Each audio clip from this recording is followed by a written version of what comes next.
ஆண்டவரின் பெயருக்கு நன்றி புகழ்பா. சங்கீதம் 117. அல்லேலூயா. ஆண்டவருக்கு நன்றி செலுத்துங்கள், ஏனெனில் அவர் நல்லவர். என்றென்றும் உள்ளது அவரது இரக்கம். என்றென்றும் உள்ளது அவரது இரக்கம் என்று இஸ்ராயேல் இனத்தார் சாற்றுவார்களாக. என்றென்றும் உள்ளது அவரது இரக்கம் என்று ஆரோனின் குலத்தார் சாற்றுவார்களாக. என்றென்றும் உள்ளது அவரது இரக்கம் என ஆண்டவருக்கு அஞ்சுவோர் அனைவரும் சாற்றுவார்களாக. துன்ப வேளையில் நான் ஆண்டவரை கூவி அழைத்தேன்.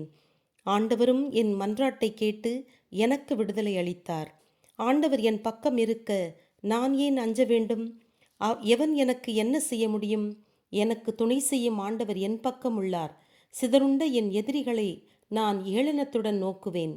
மனிதன் மீது நம்பிக்கை வைப்பதை விட ஆண்டவரிடம் தஞ்சம் புகுவதே நலம். தலைவர்கள் மீது நம்பிக்கை வைப்பதை விட ஆண்டவரிடம் தஞ்சம் புகுவதே நலம். புறவினத்தார் எல்லாரும் என்னை சூழ்ந்து கொண்டனர். ஆண்டவர் பெயரால் அவர்களை நொறுக்கிவிட்டேன். எப்பக்கமும் என்னை சூழ்ந்து கொண்டனர். ஆண்டவர் பெயரால் அவர்களை நொறுக்கிவிட்டேன். தேனீக்களைப் போல் என்னை வளைத்து கொண்டனர். நெருப்பில் அகப்பட்ட முட்களைப் போல் எரித்தனர். ஆண்டவர் பெயரால் அவர்களை நொறுக்கிவிட்டேன். என்னை தள்ளினார்கள், விழத்தாட்டி தள்ளி பார்த்தார்கள். ஆனால் ஆண்டவர் எனக்கு துணை செய்தார். ஆண்டவர் என் வலிமையும் திடமுமாய் உள்ளார். எனக்கு அவர் மீட்பரானார். நீதிமான்களின் கூடாரங்களில் இதோ மீட்பு குறித்து மகிழ்ச்சி குரல் ஒலிக்கின்றது.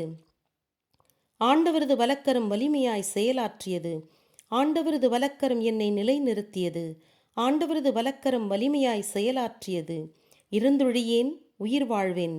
ஆண்டவருடைய அருஞ்செயல்களை பறைசாற்றுவேன். கண்டித்தார், ஆண்டவர் என்னை கண்டித்தார். ஆனால் சாவுக்கு என்னை கையளிக்கவில்லை. நீதிமான்கள் நுழையும் வாயில்களை திறந்து விடுங்கள். உள் நுழைந்து நான் ஆண்டவருக்கு நன்றி செலுத்துவேன். ஆண்டவரது வாயில் இது வழியாய் நீதிமான்களே நுழைவர். என் மன்றாட்டை நீர் கேட்டதால் நான் உமக்கு நன்றி செலுத்துவேன். எனக்கு நீர் மீட்பரானதால் உமக்கு நன்றி செலுத்துவேன். வீடு கட்டுவோர் புறக்கணித்த கல்லே வீட்டுக்கு மூலைக்கல் ஆயிற்று. ஆண்டவர் செயலிது நம் கண்ணுக்கு வியப்பே. ஆண்டவர் குறித்த நாள் இதுவே. இன்று அக்களிப்போம், அகமகிழ்வோம். ஆண்டவரே மீட்டருளும். ஆண்டவரே வெற்றியை தாரும். ஆண்டவர் பெயரால் வருபவர் ஆசி பெற்றவர். ஆண்டவரது இல்லத்தினின்று உங்களுக்கு ஆசி கூறுகிறோம். ஆண்டவராகிய இறைவனே நம்மீது ஒளி வீசினார். மரக்கிளைகளை கையிலேந்தி விழாபவனி நடத்துங்கள். பீடத்தின் மூலை வரைக்கும் செல்லுங்கள். என் இறைவன் நீரே, உமக்கு நான் நன்றி செலுத்துகிறேன். என் இறைவா, உம்மை புகழ்ந்தேத்துகிறேன். ஆண்டவருக்கு நன்றி செலுத்துங்கள், ஏனெனில் அவர் நல்லவர். என்றென்றும் உள்ளது அவரது இரக்கம். ஆமென்.